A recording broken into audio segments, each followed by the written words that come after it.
the Bills have scored again. Washington Redskins winning streak comes to an end. Good morning. Mike Breen with sports. Van Miller the call on WBEN at Buffalo, where the Bills whacked the Redskins 38-13. Redskins committing a couple of key turnovers in the game, and head coach Norv Turner says turnovers will not continue. We will stop that. Redskins now 7-2 on the season. Dallas Cowboys losing at home. Philadelphia Eagles with the 31-21 win at Texas Stadium. Troy Aikman threw a couple of suspicious interceptions, including one in the final seconds to hand the win to the Eagles. A pass you'd never see Aikman throw. The hunky Cowboy QB did not seem upset after the game as well. Said he'd forget about it on his way home in his new Rolls Royce en route to his new multi-million-dollar home. Did you do a game yesterday, Brain? I did a Nick game. Oh, you did? Yes. How'd they do against, they beat Charlotte, right? Yes, they're 2-0. How did Anthony Mason do? He did not play well. He doesn't play for America's team anymore, so we don't care. I know that. I know he played for Charlotte, doesn't he? Hey, I can see you on TV. That's great, Mike. Could you wave to me? Yes, sir. Just give a little wave. Hi, man. When are you coming home? I'll be home this afternoon. Okay. I'll be waiting. Okay. Here on the imus179 program, and just ahead, well, I don't know. I lost all my stuff. Well, I'll find it. Various I have it things. right in front of me. A lot of stuff. Next up, Tim Russell from Meet the Press, and a little later this morning, Mary Matlin and James Carville, and then in the final hour of the program, Bob Schieffer. Imus in the morning. Shoots photographs with Nikon cameras. Chris, some people haven't seen your picture of the Durango-Silverton train, have they? I took that same picture. Where is it? See, you told me to use a 24-millimeter lens. Yeah. Because I'd never used one before, and you said they worked great. Yeah. Well, the train looked like an ant. My brother used the 24-millimeter, which is a wide-angle lens. Yes. And I used the 300. You're listening to The Dark Room here on WSNBC. If your radio sounds funny in the morning, you're listening to Imus in the morning. Reuters tracking poll shows Dole has narrowed Clinton's lead to 7.7 percentage points from 10 points on Wednesday. Getting better all the time out there. People here in California. No, Arizona. Whatever. Hell, listen, I got 3 days ago. Don't give me that crap, Art. Doesn't matter where the hell I'm at. People are with me, right? All right. We're gonna kick this McGovern's ass. I'll tell you that right now. Imus in the morning. Sports Radio 66, WFAN. Do it, boy. Elway out of a shotgun, back to throw. Pumps once. He has him. He's got a man wide open. It is caught at the 5. Touchdown. Touchdown, Rod Smith. Johnny Boy does it again. Good morning. Mike Breen with sports. Howard David the call. Johnny Boy Elway with yet another fourth-quarter come-from-behind win for the Denver Broncos. This time he leads them past the Raiders in Oakland, 22-21. Elway glad to be just a little bit of service for his team. It feels good to come through and do something good and positive for the team. Yup. Broncos now 8-1. Well, he's done it about 100 times, hasn't he? God. 33rd time. Charles was telling me this morning that it was, I guess as you just said, Mike, in the final seconds of the game, right? No, there was about 4 minutes left. Well, there was. Yes. Well, that's enough. That's close enough. Fourth quarter. That's absolutely That's close what we're enough. talking about. Close Fourth enough. quarter comebacks. I shut it off at halftime, confident that one of them would win. I just didn't know. And believe me, I did not care who won. All righty. But I'm glad Denver did. Yeah. Right. Although I was kind of pulling for Oakland. More dramatic, so Mr. Elway. I just don't know. Let's talk about this some more. It's come from behind more than Dennis Rodman. That will be fine. You know what I'm saying? Oh, we feel better today, do we? In baseball news, Derek Jeter named the American League Rookie of the Year. The Yankee shortstop helping the Bronx Bombers win the World Series. Jeter says baseball is like having sex. It'll be on top one day and be on the bottom of the next. You know, you're nice analogy. Come on, You got a Derek. whippersnapper. Tim Crabtree of the Blue Jays finished 8th in the voting. The Blue Jay rookie, the son of that famous educator, Miss Crabtree. From the NBA, Houston winning in Utah last night. Charles Barkley out the Rockets. Just nobody it can't be dumber. Defeat Go the ahead. Jazz 75-72. Barkley had 20 more rebounds. He had 33 in the first game. That was a win over his former team, the Suns. So Charles Barkley off to a great start for the Rockets. The other game last night, Atlanta Hawks win on the road, defeat our Portland Trailblazers. Bookie Blaylock actually said this afterwards. This was a must-win for us. 2 games into an 82-game season, a must-win. Suppose their backs were to the wall last night. Yeah, well, they got to get it done. The Hawks' next critical matchup is tonight in Seattle. And that's sports. I'm Mike Breen. 23 after the hour. campaigns for the presidency, October 1908. As the Republican platform says, the welfare of the farmer is vital to that of the whole country. I ain't gonna work on Maggie's farm no more. The prosperity of the country rests usually upon the prosperity of agriculture. No, I ain't gonna work on Maggie's farm no more. The Republican Party during the last 12 years Wake up in the morning, hold my hands and pray for rain. I got a head full of ideas that are driving me insane. It's a shame the way she makes me scrub the floor. I ain't gonna work on Maggie's farm no more. has accomplished extraordinary work in bringing the resources of the national government to the aid of the farmer. I ain't gonna work on Maggie's farm no more. Imus in the morning. The morning flashback. All right, here now on the Imus in the Morning program, Rush Limbaugh. Good morning, Rush. Not a pretty picture. The one presidential candidate bereft of a prostrate in video footage and still photographs that eerily recall the George Wallace assassination attempt, as emblematic a symbol for the misguided Dole campaign as that now infamous roadside execution photo was for the Vietnam War. Tripping over the stump, the fall of Bob Dole.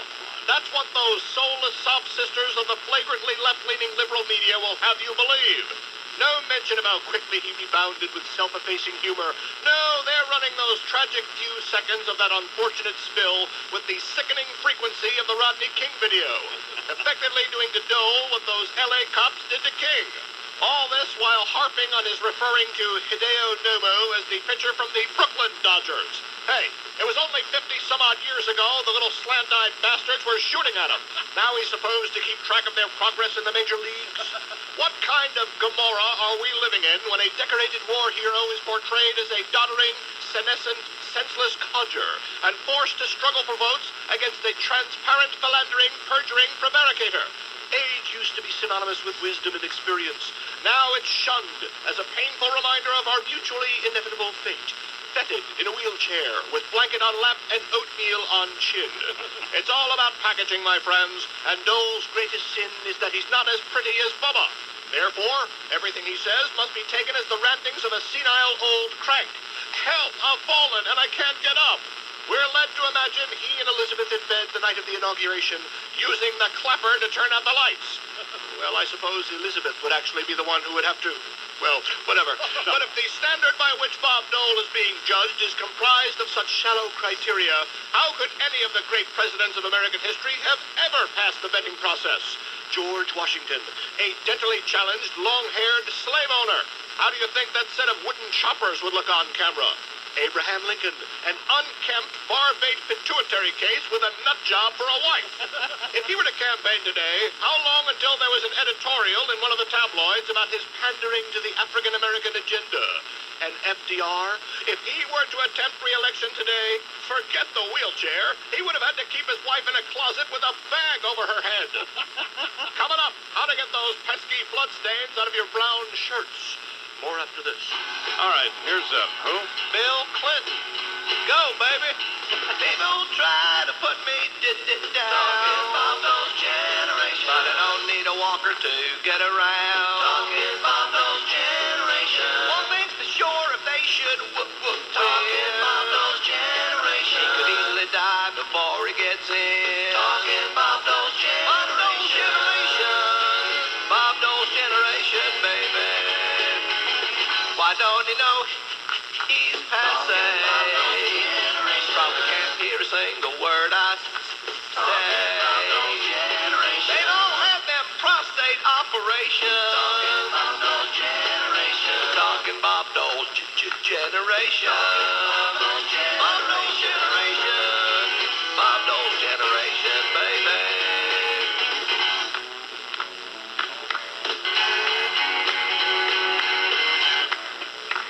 Go, baby.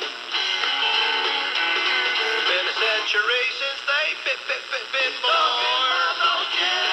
Have to take out their teeth to eat cream. Talking Plain like chronic constipation. Talking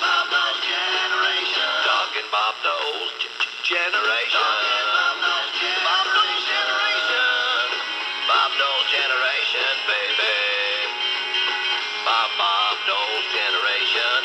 Bob Dole's generation. Bob Dole's generation. They'll never be as cool as us. Talking Bob Dole's generation. 'Cause can't look hip when you wear a truss. Is that who you want to run the nation? Talking Bob Dole's generation. Bob Dole's generation. Bob Dole's generation, baby. Bob Dole's generation. Bob Dole's generation. Talking Bob Dole's generation. Talking Bob Dole's generation. Bill Clinton here in the imus Morning program. It's 23 till the hour. Coming up this morning, Bob, Mike Barnacle, Bob. He's drunk. A Kennedy drunk? Maybe he had a automobile accident. That'll do. If your radio sounds funny in the morning, you're listening to Imus in the morning. Well, we can't get the manager of the Boston Red Sox on the phone, so What in the world? here's Barnacle, who writes a column for the Boston Globe, one of the finest columnists in America. By the way, Barnacle, I want you to write a column like you did Sunday every Sunday. You know, you and Charles were talking about driving up here and likening it to the Bronco chase down the freeway. Yeah. I have a better one. Yeah. Do you remember when Sonny Corleone pulled up to the toll booth?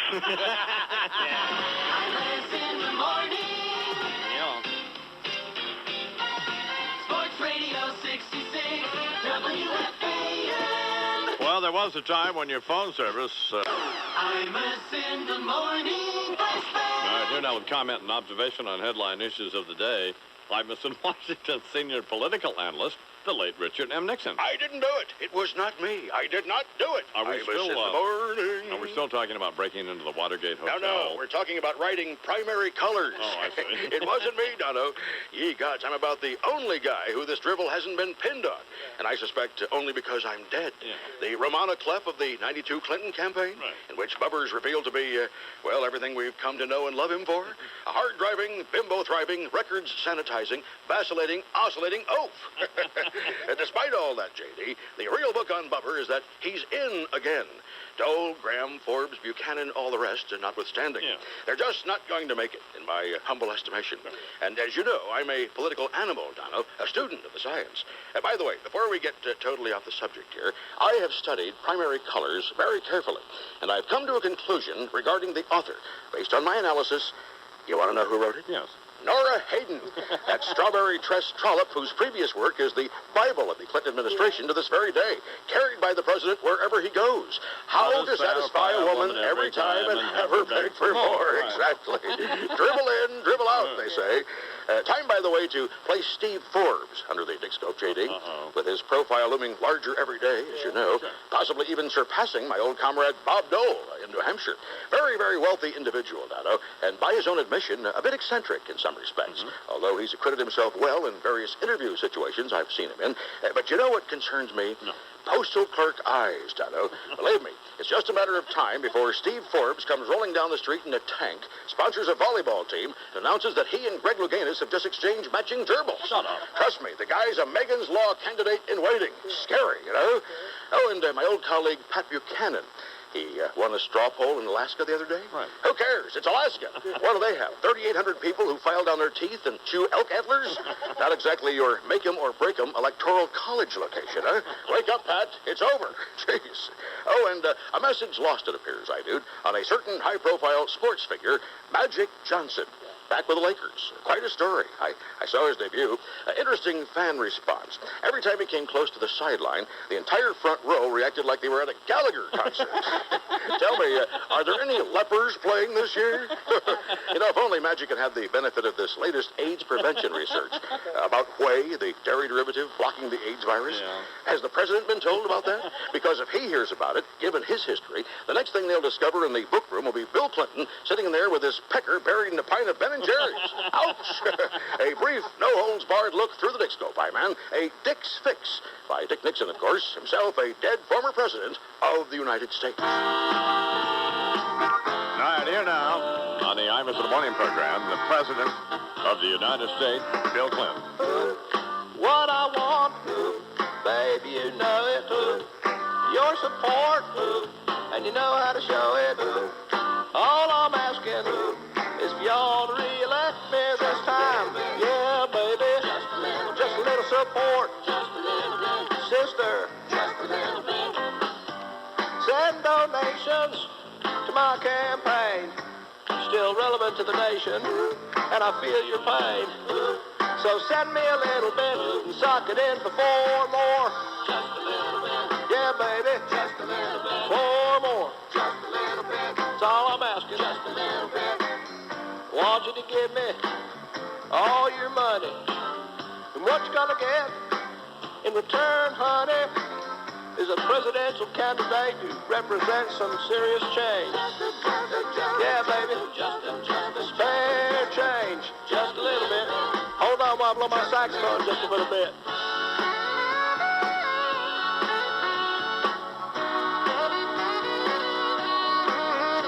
Go, baby.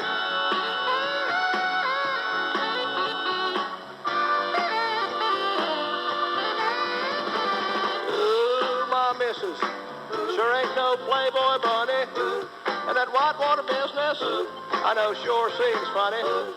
But all I'm asking is don't hold that against me come November. Please, baby. She may be in jail anyway. Yeah, baby. Just a little more. R-E-E-L-E-C-T. I want you to vote for me. R-E-E-L-E-C-T. F-U-G-O-D. Sock it to me, sock it to me, sock it to me, sock it to me, sock it to me, sock it to me, sock it to me, sock it to me. Just a little bit. Just a little. Sock it to me just a little bit, baby. Just a little bit. That's right. Just a little. That's it, honey, just like that. Just a little bit. You make my knees knock, girl. Just a little bit. Say hell to the cheek. Re-elect. Just a little bit. Go, baby. Do you want to build a bridge to the future big enough and strong enough for us all to walk across it together? Or do you want to say, there's the future, I hope you can get across it, good luck? All right. How about a bridge to Leavenworth for you and your buck-toothed criminal wife? Get him out! That'll be enough, Bernard. Does that mean I can't count on your vote this November, Bernie? If your radio sounds funny in the morning, you're listening to Imus in the morning. What's the matter, O.J.? What is it? Did trouble already? Yeah. The jury consists of 8 whites, 2 blacks, 1 Hispanic, and 1 man who is half Asian, half black. A Chigro. No, we don't need that. Jesus, God. Let's see, 12 people, 2.5 blacks, not guilty. Imus in the morning. Sports Radio 66, WFAN. This is a bit of a... And now, Imus in the morning 2024 with Mark Green. 4 on the shot clock. Van Exel doesn't realize it. Now hoists a long 3. It's good. Van Exel from about 25 feet out. And it's a 7-point Laker lead. Timeout Knicks. A Dole-like performance by the Knickerbockers. Good morning. Mike Brainwood Sports. Much like Bob Dole, the Knicks gave it their all and really were the deserving participant. But evil wins over good as the Knicks fall to the Lakers 98-92 at the Garden. Great. Wasn't a total loss last night. Shaq Fu, Shaquille O'Neal with 26 points, but it's not individual accolades Shaq is after. I just want to win.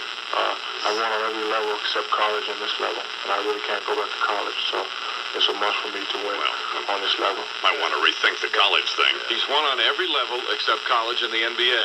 Well, the junior high championship was pretty special, wasn't it? I think he misspoke himself. Who could forget that third grade title team? Well, for crying out loud, when he was 7'2". As for the Knicks, Patrick Ewing was more concerned with Dole losing, although he expected it. No, I'm not surprised about anything. A number of Republicans in the Knick locker room very upset with the results of the presidential race. Well, we're not. We're not upset at all, are we? You couldn't come up any bigger than we came up.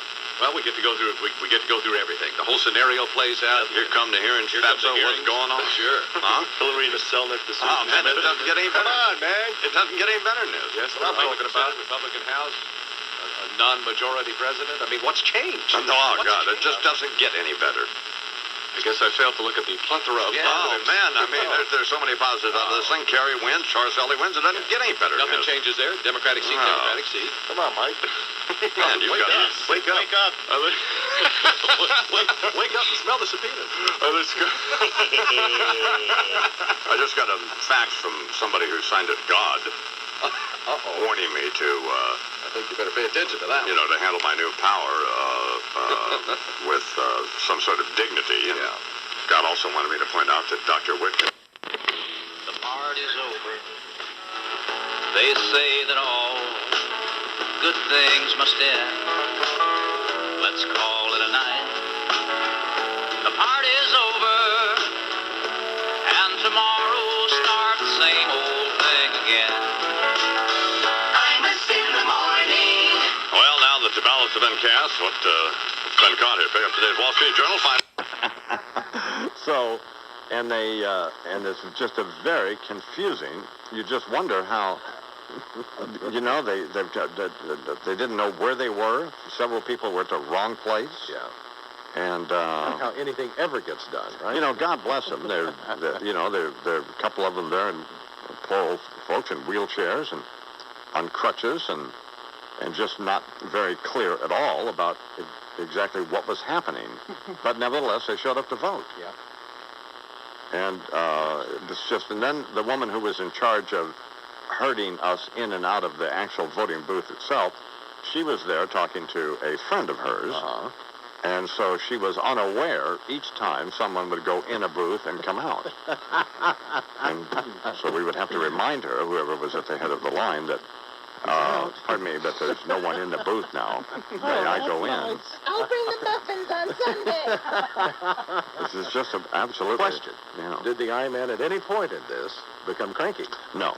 Okay. Well, they're sweet old people. What are you going to say? I mean, I was amused. Very frankly. good. I never- There was for the grace of God. It was 2:30 in the afternoon. I had nothing to do. Sure. And so I just... Man, you're not happy. And then there was a guy in front of me saying, Did you take any calls this morning? What did people say? I said, well, we don't generally take many calls. Somebody spoke to the I-Man? Well- That could have been a troubling moment. And then, Baba Booey. Baba Booey. so it was just it was an interesting experience. Well, sure. Trying to vote, and I don't know why I don't. But they, you know, you have to get people to volunteer at these voting situations, and I guess I don't know. Look, Captain Hepburn's peeing in the booth. Standing up. I don't know how secure it is. This is 8 minutes till the hour here in the Imus in the Morning program. Jeff Greenfield is coming up, and we'll talk to him about all this. And there's real. I feel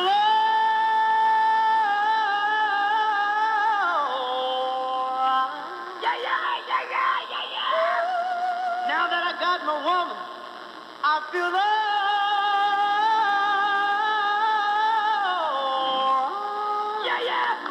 every time I think about you, you've been so good to me. Imus in the morning. The end of what he says will be his last campaign. After a final rally in South Dakota this morning, Mr. Clinton did the Macarena aboard Air Force One. Jesus God Almighty! Kill me now. And then when they win, can't you see them all doing? Oh God, kill me now! The president was reflecting upon his political career in that Sioux Falls speech today. This January, it will be... Get out! God, just get out, both of you. We're going to be doing a jailhouse rock. Your radio sounds funny in the morning. You're listening to Imus in the morning. Time Magazine is doing this. They call around asking various people. Said, what would you whisper in Bill Clinton's ear after the election? And I said, his Miranda rights. You going to jail, fat boy. Imus in the morning. Sports Radio 66, WFAN. With Mark Breen. Do it, boy. Well, Breen's on the road, so here, our guy, Warner Wolf. Good morning, Warner. Hey, good morning, Iron. Thank you very much. Hey, Get come him on. Hey, hey, the bull of the week on the baseball owners. They've done it again. Turning down the latest labor agreement. They've asked the players to try again. Now, here we're coming off a great World Series. Fan interest is high. The owners sabotaged the game. Only 12 of the 30 owners approved the agreement. They needed 23. National League Rookie of the Year, Dodger center fielder Todd Hollandsworth. Hit .291, 12 homers, 59 RBIs. Morning, how are you? Let me take you back to 1943 here for just a second. All right, good. It's 1943. You've just gone to work for NBC in Washington. You're looking for a place to live. Who was this announcer at NBC who crawled in the sack with you? Well, he's dead now, so I will tell you. His name is Kenneth Banghart, and he offered to let me rent one of his unused rooms, and I very happily took it. And what happened was that one night in the middle of the night, he tried to crawl into bed with me, and I told him to get out. He said, if I have to get out of your bed, or you have to get out of my apartment. So I had to go apartment hunting again. If your radio sounds funny in the morning, you're listening to Imus in the Morning. My own son was in school here and sang in the choir, singing Christmas carols. That was Alan, right? Right, And the same music critic reviewed them and wrote a very nasty review. And I don't know if I should say this or not, but I said to my wife, that son of a bitch, if I could get my hands on him, I would kill him. Imus in the morning. Sports Radio 66, WFAN. Hey, Patrol. All right, here now on the Imus in the Morning program, the heavyweight champion of the world, Iron Mike Tyson. Good morning, champ. Don't do that. Hey, Mr. Chump. Yes? This Saturday night, me and Evander gonna get it on. I know that. I'm gonna hit him so hard, he won't be able to read his own book, let alone remember he wrote one. Well? A new pricing policy on the pay-per-view, $9.95 a round. Yeah. Call your cable or satellite company right now. I guarantee you, it'll be the best $3 you ever spent.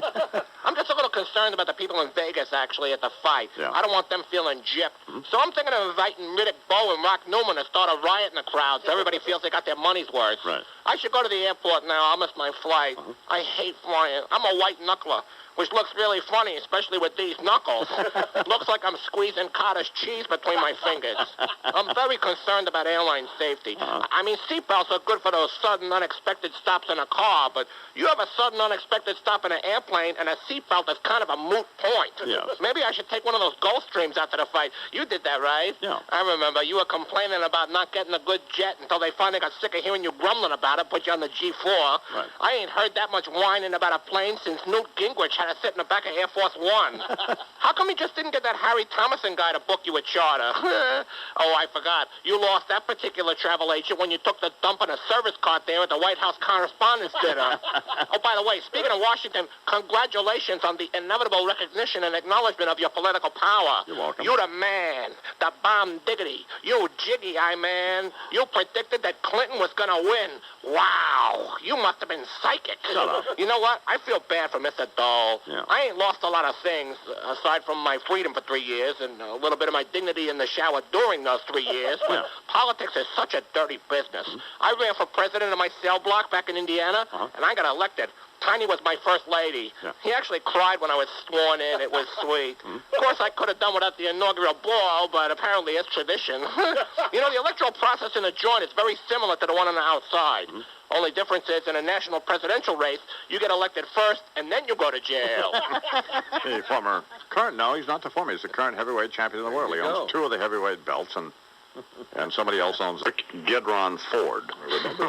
Out in the Bronx with Muhammad Ali and Joe Frazier. I recall it. Ain't you wrinkle up old skunk? Get out the way. I'm the star here. Hey, Joe Frazier, you stupid yard ape.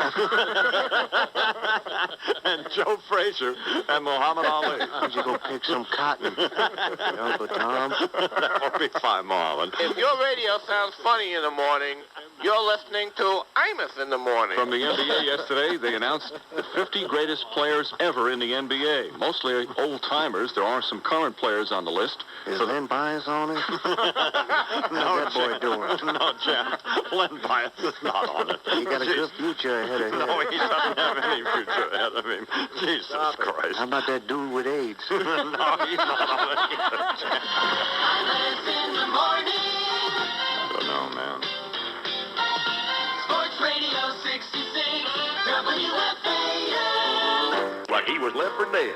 And then one day he was rolling in the dirt, came up with an idea called the auto body shirt. 57 Chevy, that is. El Paso Flash, Texas Tees.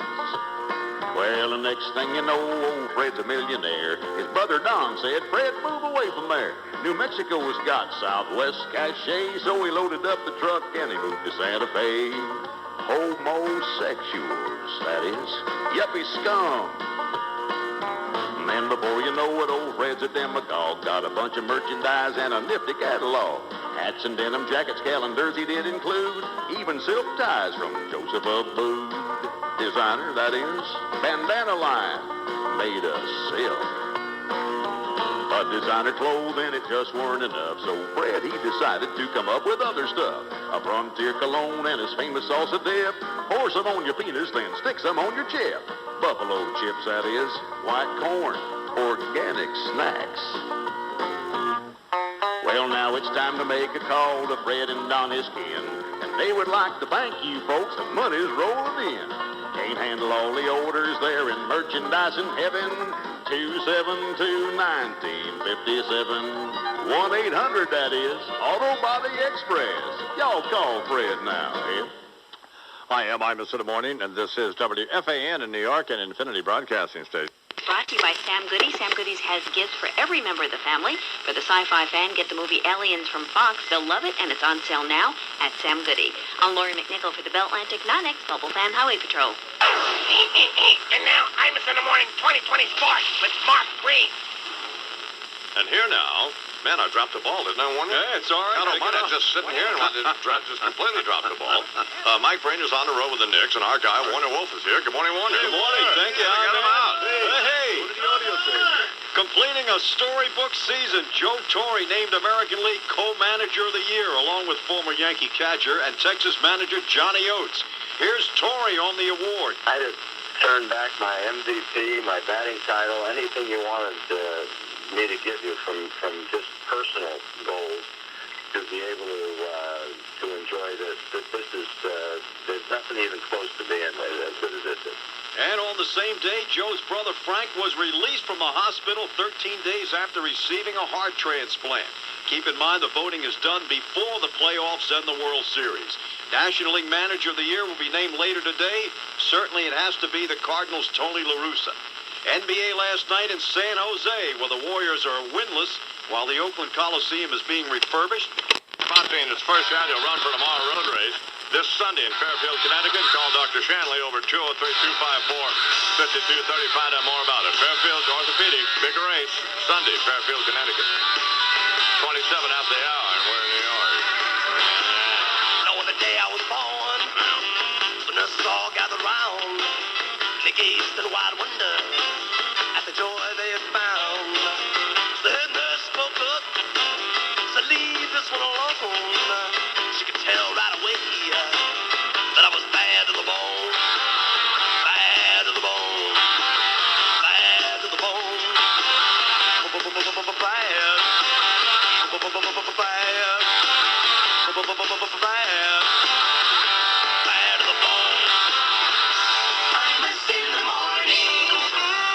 Talk to you about the New York Times. I've been going over here this morning. I don't have any copy for it. Bernard? Yes, we do. I don't have it here. The New York Times. Well, subscribe to the New York Times as I do. 1-800-NY-TIMES. How could a Hezbollah terrorist? Well, don't worry about it. Just you all call 1-800-NY-TIMES and subscribe to the New York Times as I do. This is Limbaugh. Good morning, Rush. I'm sorry, my friends. I can't seem to control myself. Good. So deep is my despondency. Good. So profound my despair. Good. Oh, the mortifyingly ubiquitous rejection of it all.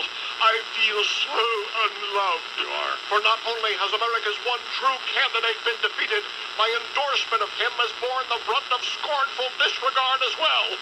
So it's not just the denial of Dole that I bemoan here. It's the repudiation of Rush.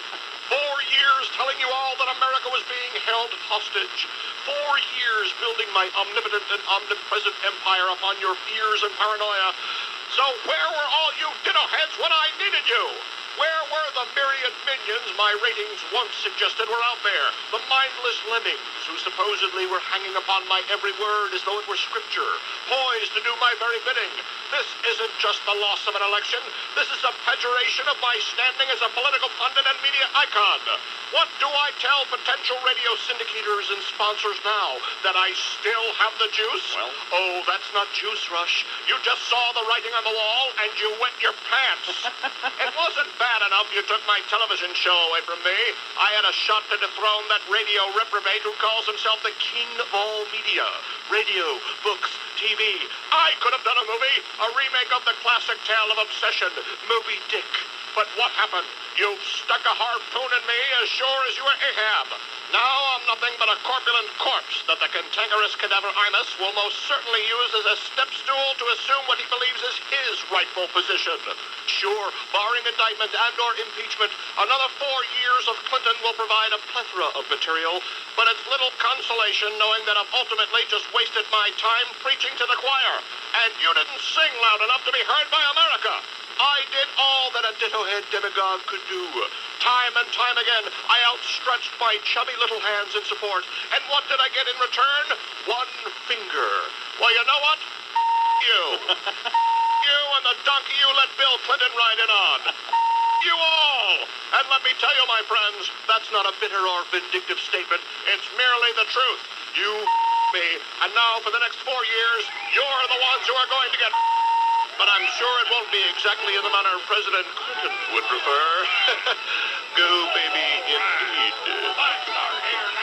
Well, turn to your partner, James McDougal. Take a little risk and still be frugal. Hold it a while, call it escrow. Hillary's investments making that dough. Swing your partner, does he know? Won't hurt them if they don't know. Everybody on the left, well, let's do the ride. What a whitewash, say goodnight.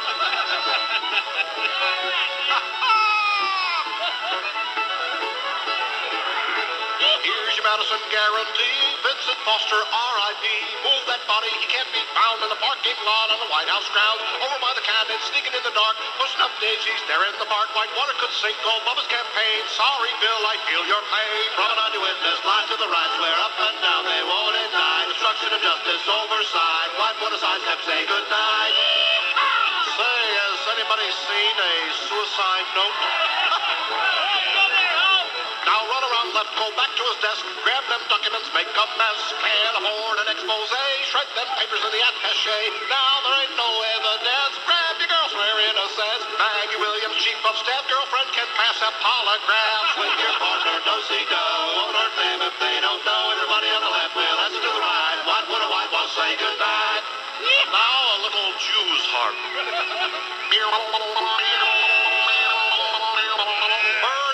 Webster, Hummel, Justice Department, giving them trouble. Briefcases empty, so's their head. Susan Thomas's roll out of bed. 17 phone calls cover your trail. Hurt yourself, you'll go to jail. As Sunels are prone to fail, guess you can learn how to inhale. Swing your partner, do-si-do, won't hurt them if they don't know. Obstruction of justice, oversight. Whitewater sidestep, say goodnight.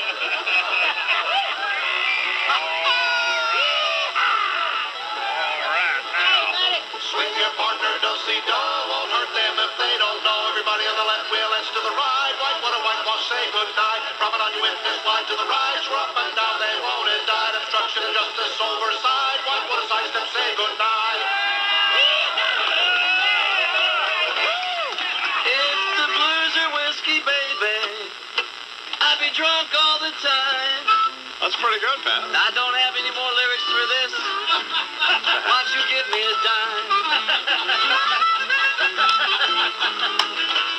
Sometimes I wonder what in the world is wrong. Look like to me, my friend, you got on a brand new pair of shoes. If your radio sounds fun in the morning, you're listening to Imus in the morning. I woke up one morning, I said, give me some damn food. Well, I woke up one morning. What you tell you? I said, honey, bring me some food. What you tell you? Well, instead of that baby of mine, she gave me a suit made by Joe Boo. Imus in the morning. Sports Radio 66, WFAU. And up folks in Little Egypt to a famous dance.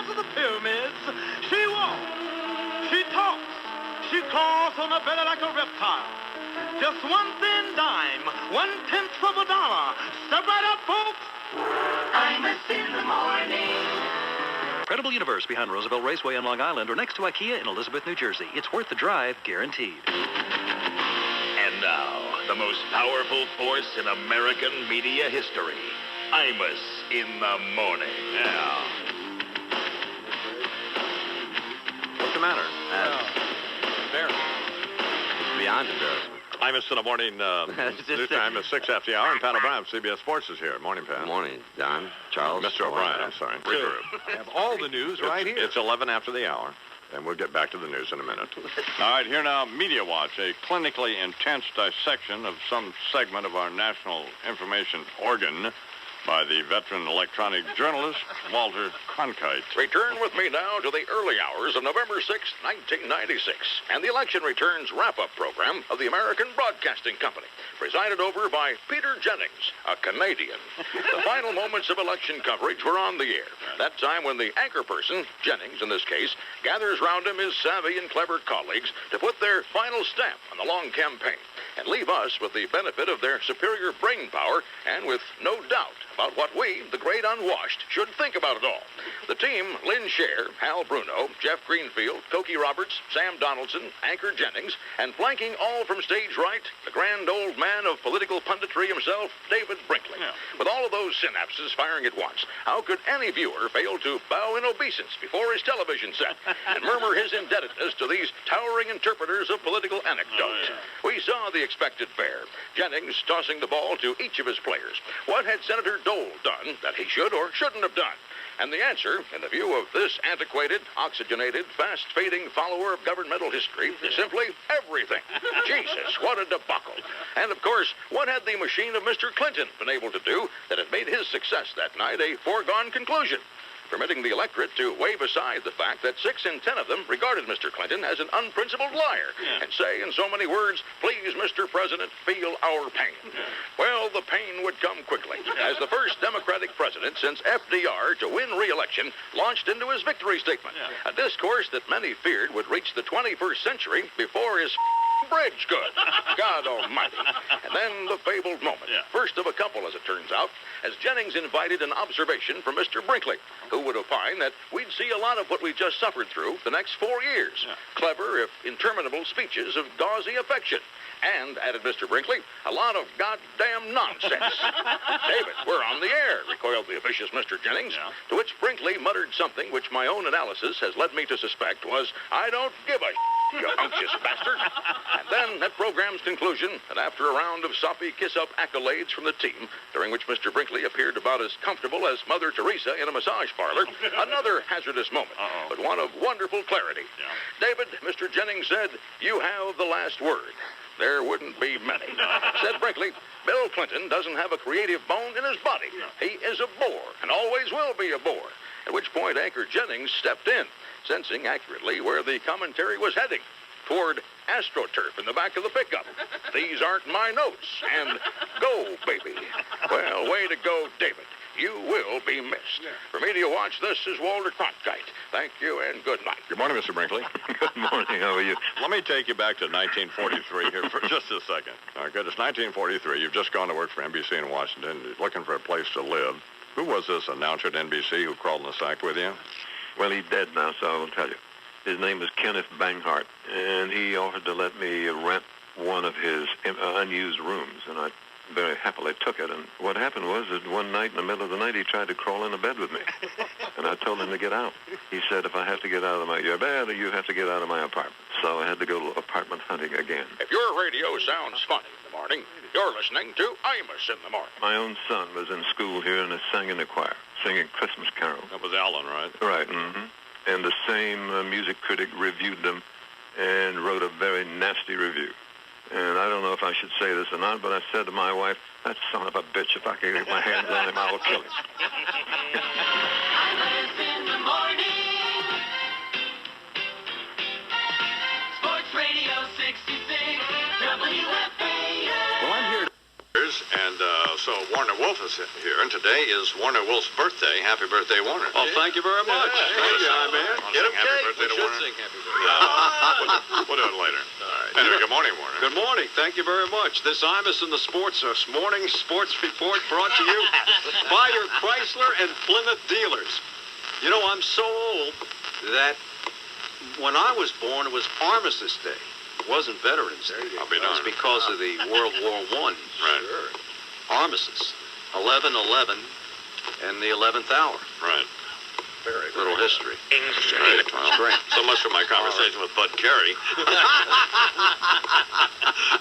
That's why I'm not on television. All right, what about the significance of the Holyfield-Tyson fight? Holyfield exposed Tyson for what he is, an overrated, unskilled fighter who has a punch but hadn't fought anyone. Well, now, wait a minute. That's true. Well, I mean, I thought Tyson looked pretty good. It's just that Holyfield only let him hit him once, and then every time Tyson would hit him once, then he'd tie him up.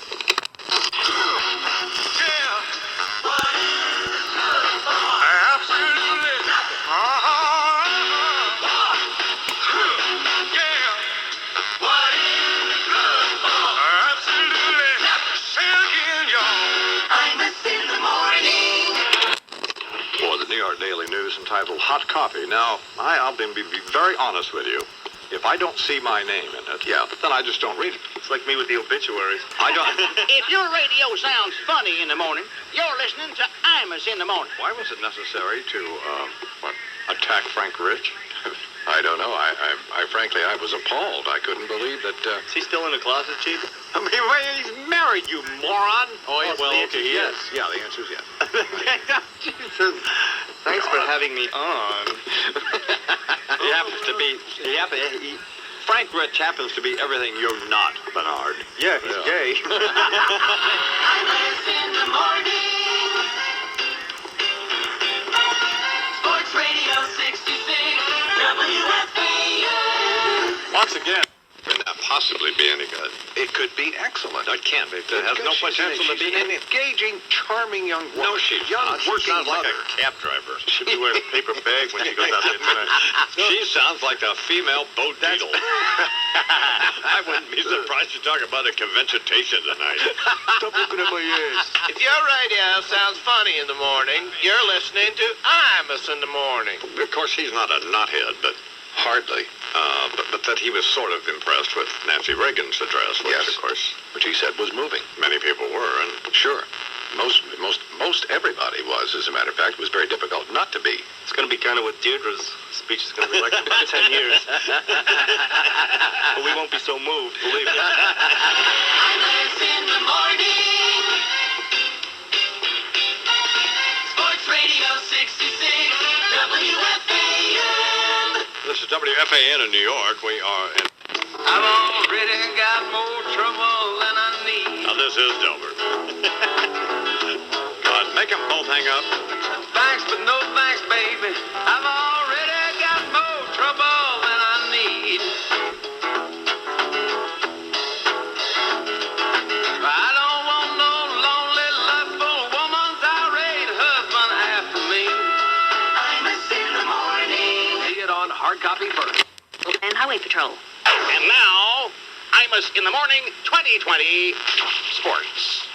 This Imus in the Morning Sports brought to you by Alamo Rent-A-Car.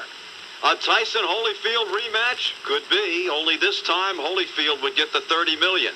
After watching the fight, you would have to say Dempsey, Lewis, Marciano, and Ali would have all knocked out Tyson. As both Buster Douglas and Holyfield proved, if you have a jab, you can beat Tyson. Holyfield, at least temporarily, did for boxing what Cal Ripken's streak did for the baseball season following the strike. And certainly you have to put Holyfield's prediction of guaranteeing he would win next to Joe Namath's prediction. In the NFL, in the big one, in overtime, the Cowboys beat the 49ers 20-17 on Chris Bogno's field goal. I don't like the way you're minimizing the former champs of Bill. Here we go. Happy birthday to you. Happy birthday to you. Happy birthday to Warner. Get him out. Hey, if you had Warner and 75 years, you lost. Happy birthday, Warner. It brings a tear Yeah. into my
All right, here now with observation and comment on headline issues of the day. From the hood, Imus in Washington, Snoop Doggy Dog.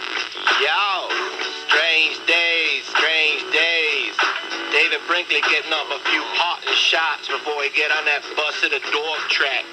Dissing the president who only days after his re-election is getting dissed by his cabinet bailing out on him. And speaking of that, is it just coincidental that Al D'Amato all of a sudden saying he thinks them whitewater hearings should be called off? Nothing to surprise me.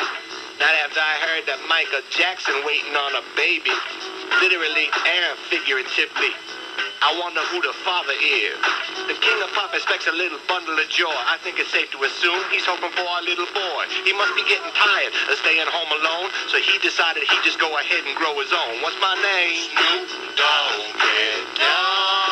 Yo, Mikey, who is your lover now? Billy or Jean?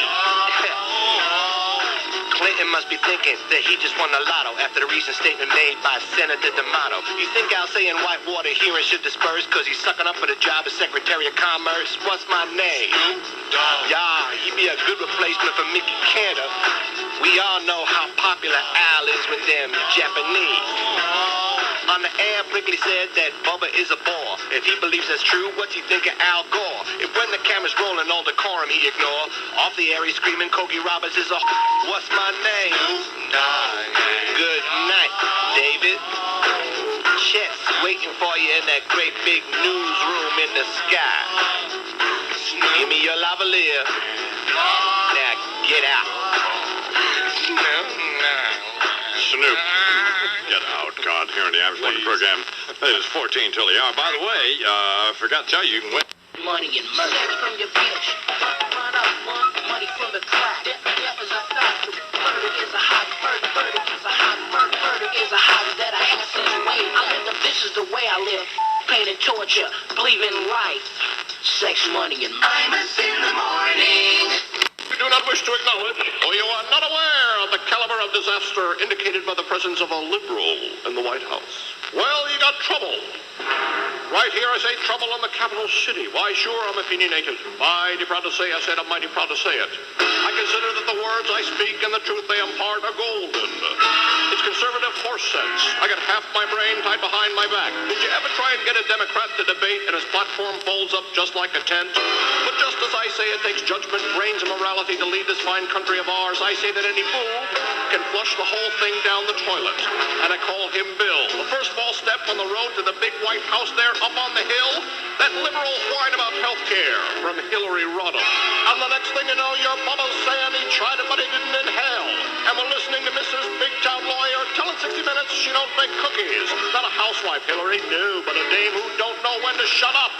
Like to see some feminazi babe sitting in the Oval Office? Make your blood boil? Well, I should say. Now, friends, let me tell you what I mean. You got 1, 2, 3, 4 years of liberal twaddle. This country needs something different than a promiscuous pantload putz with a capital P and that rhymes with B and that stands for Bill. And all day long, your liberal politicians are frittering away. I say these bureaucrats be frittering away your base pay, net pay, sick pay too.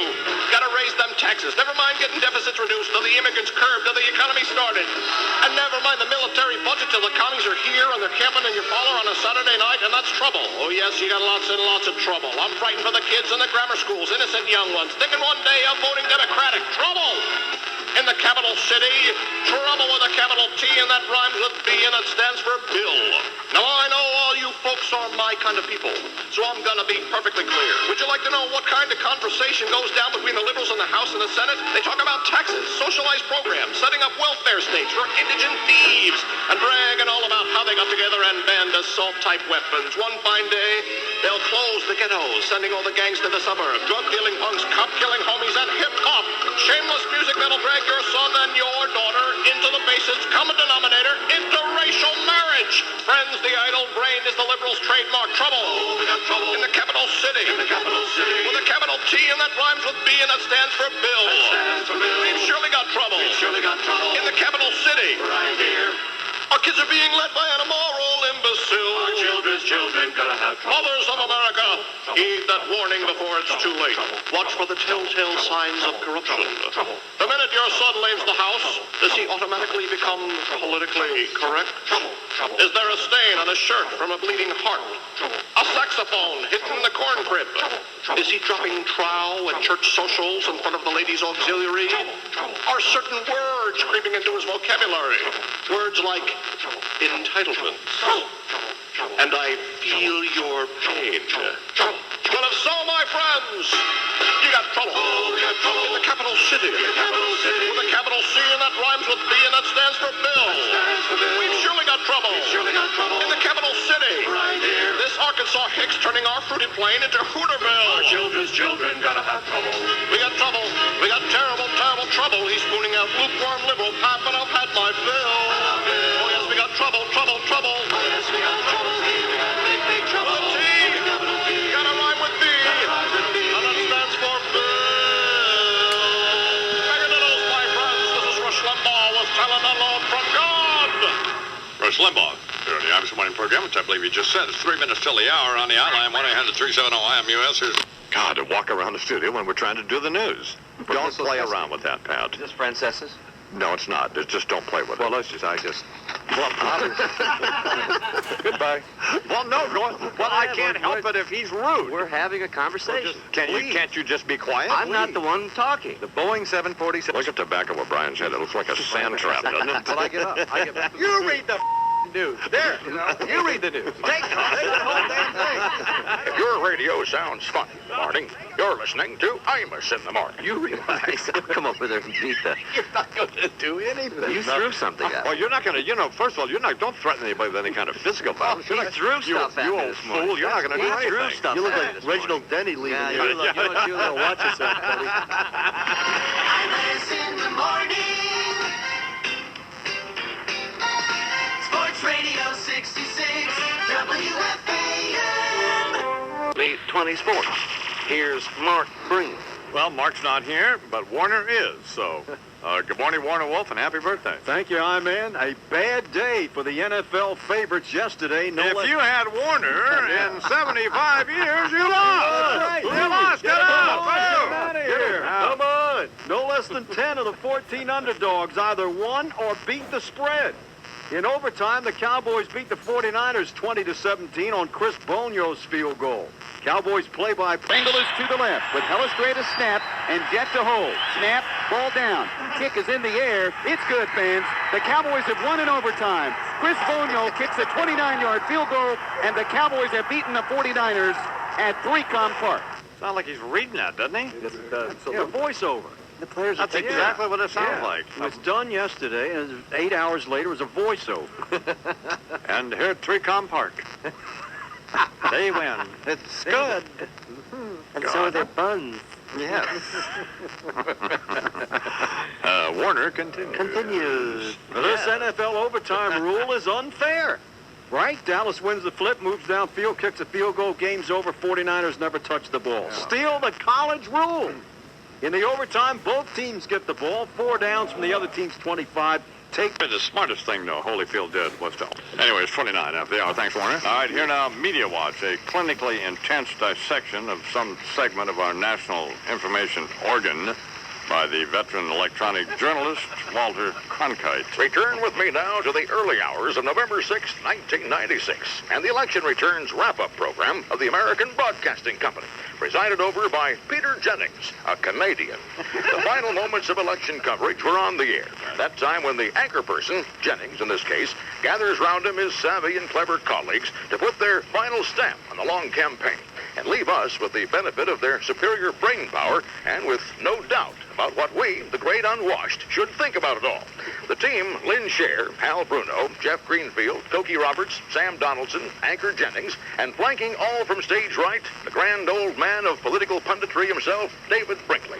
With all of those synapses firing at once, how could any viewer fail to bow in obeisance before his television set and murmur his indebtedness to these towering interpreters of political anecdotes?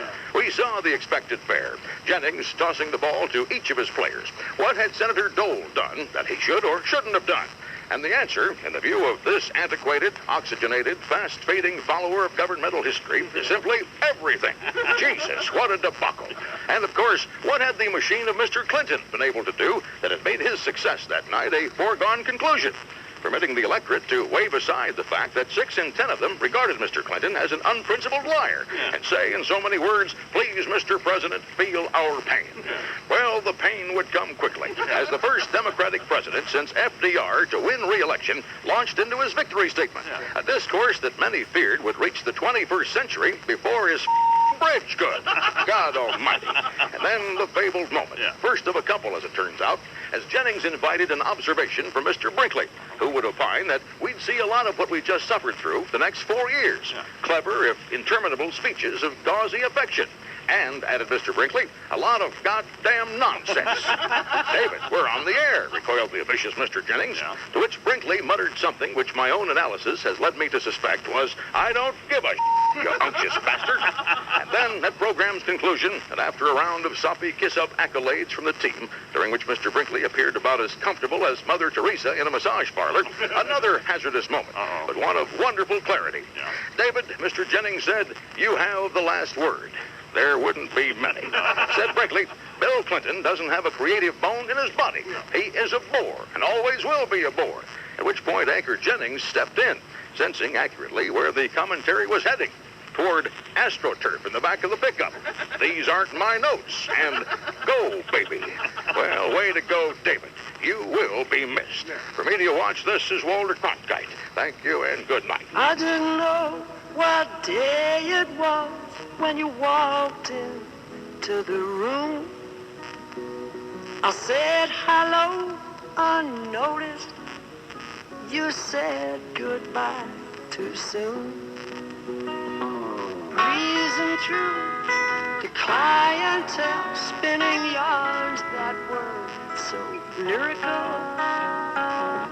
I really must confess right here, the attraction was purely physical. You're in my heart, you're in my soul. You'll be my breath should I grow old. You are my lover, you're my best friend. You're in my soul. Imus in the morning. Excuse me, you my blind date? Hey, good. I can still remember how that music used to make me smile. And I knew if I had my chance that I could make those people dance, and maybe they'd be happy for a while. But February made me shiver with every paper I deliver. Bad news on the doorstep. I couldn't take one more step. I can't remember if I cried when I read about his widowed bride. But something touched me deep inside the day the music died. Imus in the morning. Political viability respirator, American populist, billionaire industrialist, laughingstock, and failed third-party presidential candidate, H. Ross Perot. Well, a fine lot of help you were, Larry. Came on your Third World show, made all kinds of exclusive announcements for you, and I might as well have been appearing on CNBC for all the good you done me, Larry. You're a media mogul. You're a media turd, Larry, sinking in the punch bowl.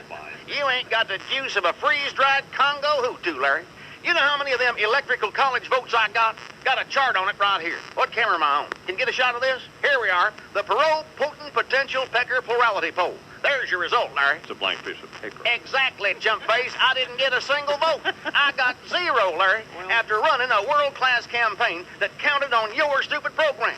When what I should have been counting on was a stupid program of that fella in New York, Don Anus. Take a juice lesson, Larry. Did you hear that senator boy out of Massachusetts kissing up to him the day after the election? That John Kerry fella? See, Anus had endorsed him. Race had been anybody's. Then he got the Anus endorsement, and damn close wound up winning by a landslide, Larry. left well running for cover like a single-teat sow with a 20-pig litter. And old Amos, he... It's Amos. Oh, is that how it is? Amos? I thought it was... No, it just sounds that way. My mistake. Anyway, Amos got Kerry elected in Massachusetts. That halfway to Leavenworth Torricelli elected in New Jersey, engineered both houses of Congress right back into the hands of the GOP, and kept me looking like a lunatic because I had to go on your stinking show instead of his. Hell, I don't deserve to be your president, Larry. Of course, neither does that cash laundering lug who got reelected, Clinton. He always was a bore, and he always will be a bore, Larry. Ain't got a creative bone in his body, but he does have a wandering one in his britches. No wonder everybody's bailing out on him. 4 more years? No damn way. But you wonder where they're going to land, don't you? Where's Warren Christopher going to go? Become a test dummy for pocket hankies? And Robert Wright, what's he do? Start a league for midget bowling? And what kind of destination could Stephanopoulos possibly have? Well, either Professor Emeritus of Arrogance at Harvard Kennedy School or wind up someplace in San Francisco that's a health hazard and bubbles. At least he won't have any transition duties. No. Of course, neither will Bob Dole, now that I think about it. Jesus, what a loser, Larry. 1 minute Majority Leader of the United States Senate, next minute 73-year-old house husband bonehead. It's just sad. Meanwhile, I've been retained by Texaco, Larry, working on that black jelly bean image problem they got. I told them, hell, go with it. Came up with a gas station giveaway for them. See what you think. Right. With every fill-up from Texaclan and Ross, get your very own free inflammable cross. Might as well use that for your soundbite, Larry. And thanks a lot for killing my candidacy on your hideous show. You say Ross, I say Dole. Got to stop that jug-eared dwarf parole. Oh no! You can't deny Perot's gotta go. Perot, Perot, the one who cried the jobs would fly to Mexico. Perot, Perot, I don't know why they like this guy, Ross Perot. Bubba's bad, Bob is good. It's just sad, there's Ross under your hood. Oh no! You can't deny that nutlog Perot. Perot, Perot! I think you'll find he lost his mind some time ago. Perot, Perot! This is a guy who's been inside a UFO.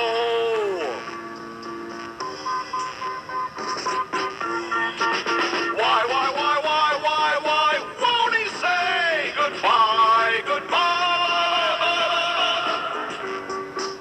Oh no! You can't deny Perot's gotta go. Perot, Perot! He's not too bright, he's lacking height, but he's got dough. Perot, Perot! Looks like the guy in Deliverance with the banjo.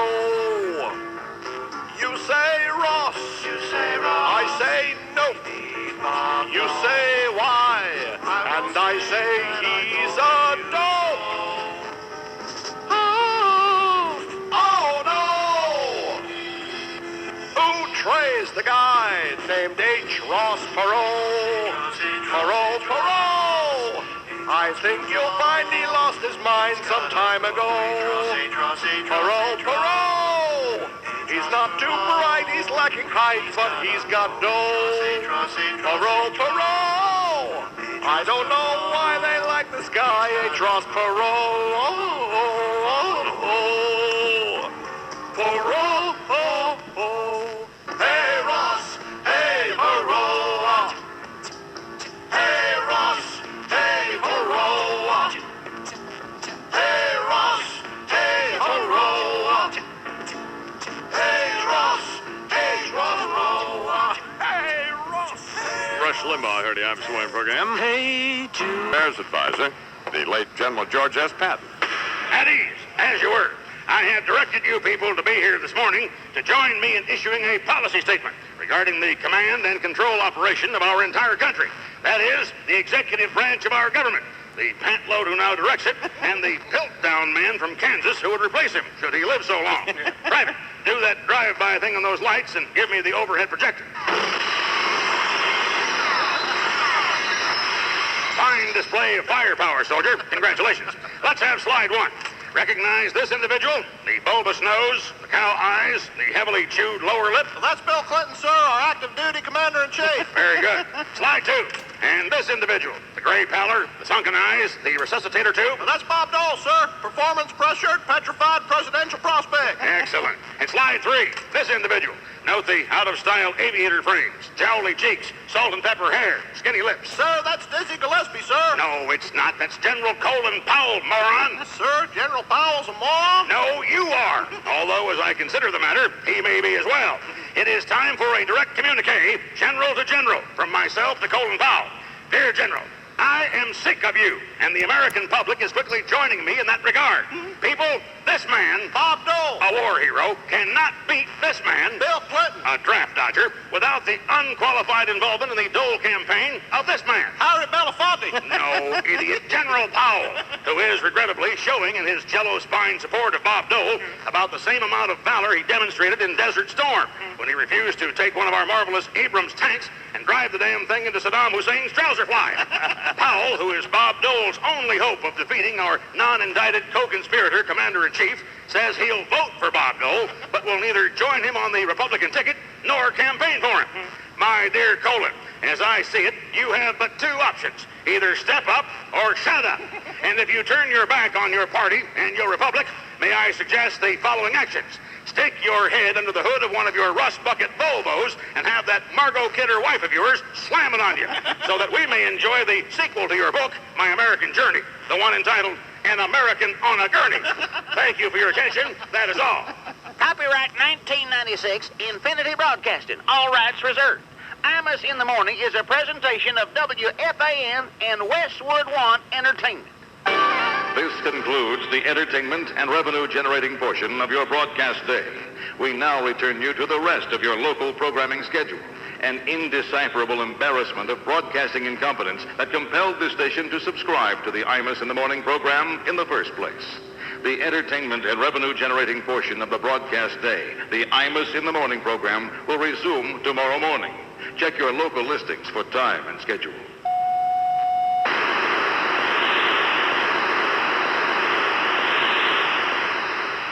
For sports scores and sports news, it's WFAN 2020 Sports at the top of the hour, 20 past the hour, and 20 before the hour. That's 2020 Sports all day, every day on the Fan.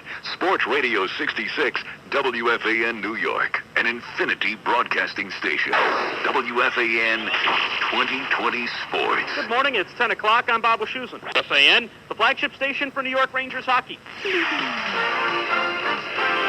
Radio 66, the Fan, WFAN, New York. And good morning, everybody. Russ Salzberg with you here on this Monday morning, the 11th day of November, 1996. The number, as always, is 718-937-6666.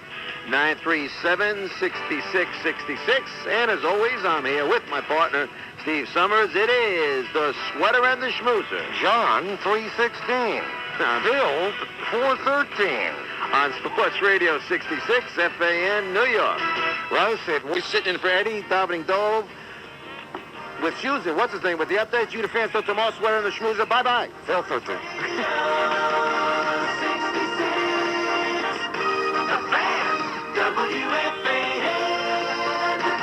The next default. Mike and the Mad Dog. Sports Radio 66, WFAN. They're talking sports, going at it as hard as they can. It's Mike and the Mad Dog on the Fan.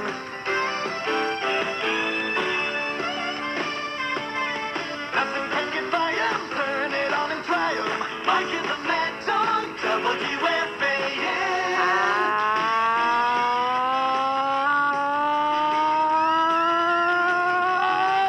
Good afternoon, everybody. How are you today? The Mike and the Mad Dog Radio program for a Monday here in New York. Nice to have you with us. 718-937-6666. Two-way sports talk telephone with Jeff Hughes and Robert W. Gubb across the way. Talk to you about the world of sports and what was really an absolutely great sports weekend. Great football. Obviously a tremendous...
Honey, you will when you won't. Honey, don't. Imus in the morning.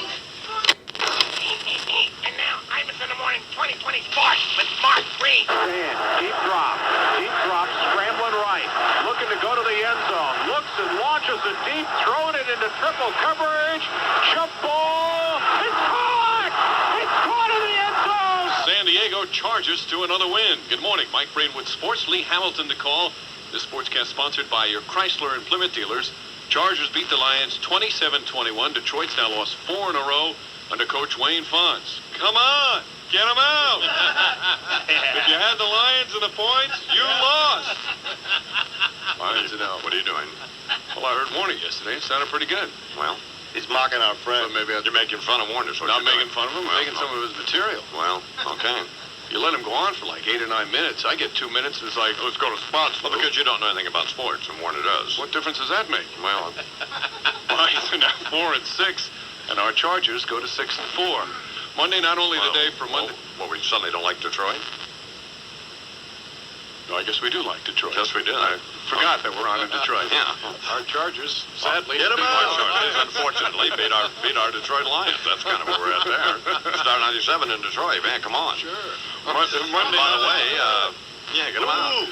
Happy birthday to Neil Young today. They'll be playing a lot of Neil Young at Star 97 in Detroit. And so that'll be happening a lot today. Okay, get him Big on. Neil Young retrospective. Monday, not the only day for Monday Night Football. It's the day where the losing teams from Sunday try to get over their latest defeats. Such the case at Jets camp again yesterday. Jets losing a heartbreaker to the Patriots on Sunday. Their coach, Rich Kotite, was asked about how do they avoid losing the close games. That's why I wish I had a book and I could look up to what you asked me about and say, oh, this is what you do. You'd have to know how to read first, doofus. Jets are now 1-9 on the season. I feel kind of bad for the team. I would feel badly for any team that lost that many games, but not this coach who is a jerk. So. Shot! Crazy leg.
guitar players out of that whole history of rock and roll. So what's really sad, though, is, well, you couldn't expect Carl Perkins to remember every jerk he's been on the radio with.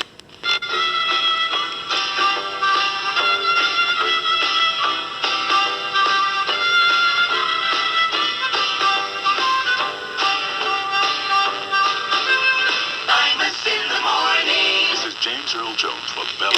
In the morning. What are they planning to simulcast next? The Bob Dole presidential campaign? Get out of here. It's 11 minutes till the hour here on the Imus in the Morning program. Carl Perkins coming up. Here's Bob. Oh, joy, what fun. Simpson rerun. Wonder how he's gonna get himself out of this one. Things could get rocky with Judge Fujisaki. No cameras in the court, so Juice is feeling cocky. Oy vey, OJ, it's time to pray. Better hope your new defense got some new tricks, or pull another jury loaded with some more black chicks. Cause the man in denim spewing venom on MSNBC finds you guilty of stupidity in the first degree. Put your hand on the Bible, we'll see if you're liable. Gonna be tough going eyeball to eyeball. Look the parents in the eye, then try to deny. Can't tell a lie, this time you gotta testify. Oy vey, OJ, things may not go your way. New judge, new jury, new venue, new trial. This time Cato's gonna be a little hostile. You may be losing that got away with murder smile. Only 9 out of 12 of these jurors gotta reconcile.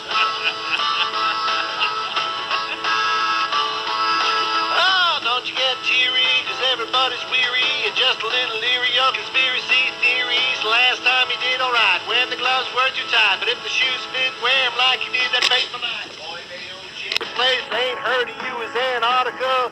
Things a little different over there in Santa Monica. Excuse me, cause it's time again to play my harmonica.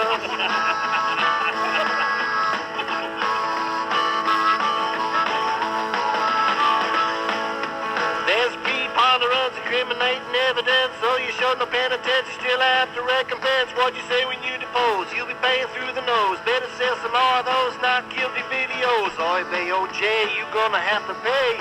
No life imprisonment for your punishment. Once you was affluent, now you gonna be indigent.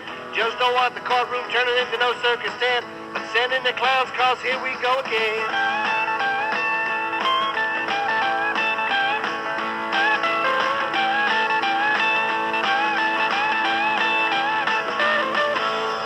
How do you explain that, Fred? I don't know how to explain it, but I have these leather gloves. Yeah. And I'm working out in the yard a couple days ago, hauling rocks. Yeah. And I got them wet. Right. Guess what? What? They dried out. They don't fit. He's guilty. If your radio sounds funny in the morning, you're listening to Imus in the Morning. We have to go after the people that bring in drugs into the country. You know why they don't go after them? No. Because that drug money runs probably to the White House. Jesus, God. That's why the tobacco money doesn't run to the White House. I think that's... But the drug money does. That's why they don't go out. That's why they won't do anything to people bringing drugs into the That's country. about enough, Fred. I think we've had enough before we suggest that the First Lady killed Vincent Foster, I think. Well, speaking of Vincent Foster, no, let's not. Please. Somebody put him on a skateboard and shot him down Pennsylvania Avenue.